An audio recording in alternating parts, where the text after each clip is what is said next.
What's the most disturbing thing you've ever seen, or that happened to you?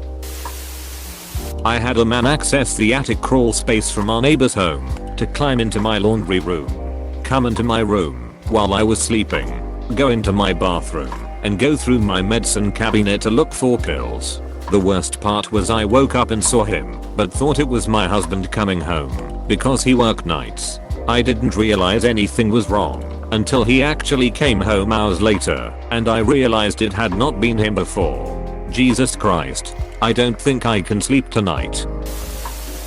I bought my grandma a cat because she was lonely after my granddad died. About a week later the cat scratched her on the hand. It got infected and she died from bacterial meningitis. So I basically killed my grandma. You didn't kill her. You had nothing but good intentions. It was a shitty happenstance of fate. Nothing more.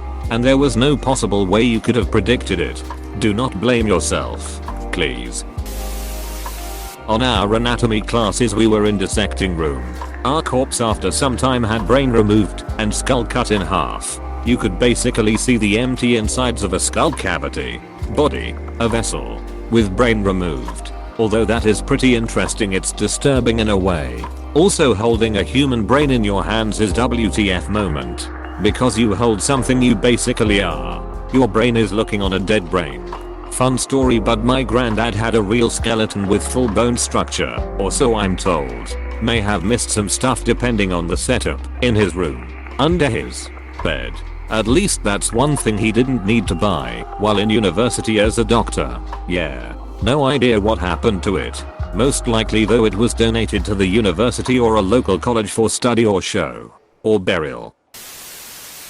Found my mom's corpse after she died from a heart attack. I was 12. Brutal. I'm so sorry. A really good, thought-provoking question like this missing a serious tag. I think a fair few things on here are taken seriously, and the mods can add it in if it takes off. Fair enough, I'll admit that I spoke too soon. I had a rabbit that I was halfway done skinning come back to life on me. Rabbits scream like humans when injured. It was ducking horrific. Ugh, that reminds me of another bad incident. My in-laws brought me this bunny and were like, it's abandoned. I know now obviously it was not abandoned, but at the time I was like, okay, I will rescue it. I put up a fake wall thing to give it half my room. I went to pet stores to get adult bunny poops and made this milkshakes with that poop, goat milk, and various veggies. I force fed that mixture to the baby until it started eating on its own. Then I started feeding it normal rabbit diet. It was going really well. The little buddy was eating on its own and was still scared of people. I was going to let it go in about a week. Except while I was at work my roommate sprayed pesticides all over her many plants. Rabbits are really susceptible to those pesticides. When I finished my shift I checked my phone to find multiple messages from my roommates about how my rabbit was screaming and writhing. I tried calling with no luck. Then I went home. No one was home. I went to my room, and on the door was a poem talking about how I killed my rabbit via neglect. I opened the door. No bunny. Turns out the pesticides killed the bunny, and it screamed horribly the whole time. And my roommates blamed me. They said it was my fault. Not only was I devastated that my little rescue buddy died, but my apparent friends completely turned on me. I didn't have it in me to blame the one who sprayed the pesticides. I just moved out. I haven't spoken to either roommate since. They left a ducking poem about your dead rabbit. My life is pretty F up. I watched my friend get shot and killed. We were kindergarten age, but I still remember it vividly. I'm also a rape victim. Didn't really know how to say it here. Sorry if it's a little blunt, but I don't think anyone wants to hear what happened. But yeah, pretty disturbing stuff. Are these just bad nightmares now / history, or are you still getting help if any? You may not recover from this, but just know that even when you have seen so much bad stuff, the world is a big place, and that is by no means normal. I hope you are okay, and I hope you have been getting the help you need. A few years ago I had a relationship with a girl who literally went from waking up in the morning and just sitting in her bed in tears of joy because she was convinced I was her soulmate, planning her future with me, meeting my parents, and having her think she was lovely, to essentially just waking up one day and losing all feelings practically overnight. No explanation or even any desire to explore why. And I got the impression she didn't even understand why herself. Just an incredibly haunting moment of acceptance. Like she just knew and had to go with it. The fact that this is even possible within the human condition honestly terrifies me. She was so completely convinced we were meant to be. Too. She was always looking ahead towards our future together. Right down to details, like how she wanted to have a pet fish when we moved in together one day, then just nothing. I eventually came to realize that a substantial part of the thrill and ecstasy I felt early in relationships was the stress of forcing something that I knew deep down was not right. Perhaps she experienced something like this and it all came crashing down on her. When I finally found the right person, I didn't feel that thrill. I was just serene. 20 years and counting. Decapitated, skinned human heads, bloated human corpses left in the desert sun.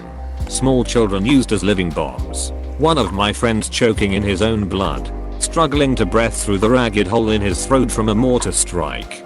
Pieces of a body, which we had no idea if it was a human or not, until I noticed one of the chunks had a tattoo and nipple. What a M2HB machine gun can do to a human. Survived an IED strike on my vehicle, only to realize my lower legs had been mangled from the explosion. The right one was missing. The left one was hanging by some tendons. The ragged, bare, gleaming white of bone amongst the dark angry red of flesh and blood is something I won't soon forget. I was a crew member on an M1 Abrams main battle tank in the US Army. These all happened on 2 tours of duty to Iraq. From 2003, 2004, and again from 2005, 2006. I'm really sorry that you had to go through something like that. All war seems like it's driven by greed or religion. So many lives lost, bodies maimed, souls tormented, and those people never receive any of the valued item. If we could only just get along. I have always thought about that. How a religion, race and other selfish things are the reason why so many men and women have lost their lives and families. I also sometimes think about aliens and how maybe no other life form other than us have had wars. Like maybe those aliens have no idea about what war even is because they never had any selfish differences. It might seem impossible to us, but we have no idea what is out there and how life is outside our planet. Just the past year of my life. One thing that really stood out is almost being traded to someone for coke. Oh, and I thought it was my BF who set it up. I'll never forget that feeling of thinking I was about to be gang raped. Left that party and spent the night in a park on the coldest night of the year in FL. Eventually Baker acted myself, so I didn't have to be homeless. Probably the time I had to clean the bathroom at the McDonald's I worked at after a crackhead diarrhea shat and hit everything but the toilet. That was after the police came to remove them from the bathroom when I found them passed out with needles still in arm. And that's why hazmat suits and flamethrowers are a thing. Though flamethrowers in this situation would be bad. So, probably acid then. Oh, and a bulldozer. When I was 14 I was riding home after school and we passed an accident between a motorcycle and a truck. In the middle of the smashed car and bike parts was a woman soaking in blood surrounded by paramedics and her arm was about 10 feet from her body. It was the first instance of me desensitizing myself from the world. I was with my parents in a hotel room. We went to visit my brother at college for family weekend at his school. We heard a loud crash while in our room at night, but didn't really think much of it and went to bed. The next morning, there was a knot slipped under our door from the hotel management. The hotel was an atrium style and the loud crash we heard was an employee who had committed suicide by jumping from a high floor. Why did they tell you that? Getting tased in jail during a psychotic episode and waking up hand and legged cuffed in a chair. A lady kinda looked like a nurse or something and I asked if I died and she told me to shut up lol. So what happened next? You can't give us that cliffhanger and not finish the damn story! Exclamation mark. Well, I sat there what felt like forever by myself and like 2 other cops came in there looking mad at me and they eventually brought me a tray of food and handcuffed me. A lot of other crazy shit happened too. I was in there 5 days no sleep besides being knocked out from a taser to the chest, and probably didn't sleep for at least 2 weeks before that either. This was like 3 years ago. I used to do coke, and I got some shit laced with something. They let me out to jail barefoot and won't let me call my dad to pick me up. Cause I fought him. So I had 4th degree assault charge, which he dropped because he knew I wasn't right mentally, but at the time we had a 500-foot contact order. So I started walking around where they let me out, and I legit thought DMT was somehow being naturally released in my brain cause I was tripping hard af. Asked few PPL for rides cause where I live in Kentucky my county doesn't have a jail, so they take you to the next county over, and eventually I asked a cop for a ride to my town. And she said, do I look like a taxi, and almost pepper sprayed me, but I ended up spending 2.5 weeks in a mental hospital and a month in rehab in beautiful Costa Mesa. And it was quite the experience lol. I'm off coke 3 years now. Just weed or psychedelics for me, and I've felt great ever since.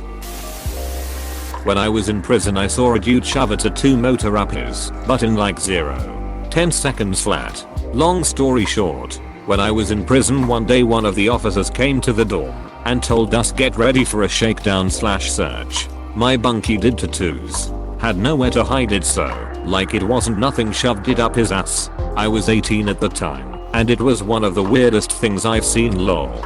Okay, that's just weird as hell. Yeah, it was just shocking. I guess I should have explained a little better. It's not like he did it to where I saw everything. No, he just reached his hand down his pants, and it was clearly what he did. Still weird old mayo. But yeah, just one of the many weird things I saw in there lol. I've shared this multiple times. Going to see my horses that I was supposed to start training that year, and instead of finding them, I found their skeletons. Some teens thought they were deer. Yarklidus tails totally looked like deer, and shot them. And my dad's friend for some reason decided to not tell us our horses were dead. Also apparently just left their dead bodies to decay. Fuck those teens and my dad's friend. Holy shit, that's crushing. They were like your kids and some teens just shot them. Your dad's friend. IDK. Not saying it makes sense, but I'd have probably forgotten about them hiding it from me. I'd just be sad and hoped it was quick. And just sad they weren't buried by your dad and his friend being the worst bit. Another reason why guns are cool. But I hate them, and hate Americans for making them a part of your culture as much as fast food. Guns are made to kill. Designed by people to wage war, not to use if you suddenly get spooked or something. I'm not against guns personally. Plenty of us Canadians have guns. They're used for hunting and target competitions. I personally enjoy shooting guns sometimes. But some teens using them to kill my 2-year horses makes my whole being feel like the worst bruise you've ever felt. It's been over 10 years and it still feels like that. How can you kill such beautiful creatures for no reason? They were going to be cart horses. That summer we were going to start training them for that. I was so excited. And they were so beautiful. I was only in my teens at the time, and let me tell you, it is extremely traumatizing to find your pet's skeletons instead of them running up to greet you like normal. I was probably elementary school age, living with my mother in an apartment. Late at night there was a knock on our door. We didn't answer it. Then the knocking started on our living room window and a bedroom window. Finally the person left. Next morning on the news, a woman 2 blocks down was killed in her home overnight. This is the copy of an answer I gave for a similar question. So I was driving out of an oil field outlet and getting back in the main road.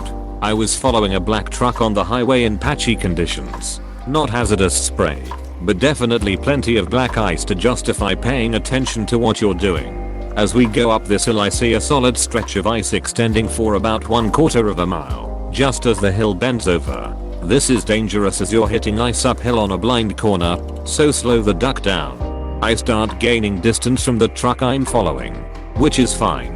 He's got 4-wheel drive, and I got 2,000 gallons of explosive material. I don't need to be any closer than what's necessary. He then T-bones into the oncoming lane right before the bend. And then I see it. An oncoming fuel hauler. What followed next was something I still have nightmares about. The tanker smashed into the truck, both quickly bursting into flames. The black truck smashed into the ditch, completely engulfed, and the tractor rolled into my lane. I smashed on the brakes and the truck came out from under me and I spun around onto my side before stopping. I ran out of my truck, grabbed my fire extinguisher and put out the fire on the fuel hauler. I and another oil field hand who saw what happened quickly worked to pull the guy out of the truck and douse the rest of the flames before it could grow to the tanker. Its legs broken, but he was alive and crying and thanking us up and down. I grabbed the fire extinguisher off his tractor. Mine was out and we ran over to the ditch. But before I could do anything, the second driver just threw his arm up against my chest and stopped me from going any further. The screaming, I can still hear it sometimes. The guys got cooked alive before our very eyes and there was nothing we could do. I was completely frozen. And as the screaming intensified, this ringing consumed ears. I could still see him screaming, but could only hear my ears ringing. The oil field guy pulled me back and made me turn away and crouch as the smoke rose behind us. I walked back to my truck, radioed in a mayday, no cell service, where we were at, and we provided first aid to the fuel hauler. I adjusted my truck block the highway, and the other guy maneuvered to the other side to blockade the area till first responders arrived. I still have nightmares about it. My boss sent a second driver to take over route and gave me the day off. I remember breaking down and just crying in the locker room. I never want to go through that ever again. It was ducking awful. Just remember that you did save someone. He has broken legs, but you saved him. As for the whole incident, you did what you could. I can't say forget like it's easy. IDK if it's a good idea to forget or a good idea to remember it. But all I can say is that as long as you are getting help, you did what you could. And that's all anyone in your situation could have done. When I was deployed, we kept hearing this donkey braying at all times of the day, but it got really bad at night occasionally. We all joked that it was the communal duck donkey. Turns out that wasn't a joke, and that poor animal was, well, you get it. Proof, we caught it on drone footage. The drone was designed for protecting the base from anyone paying too much attention to it. Close bracket. Please click subscribe if you enjoyed this video.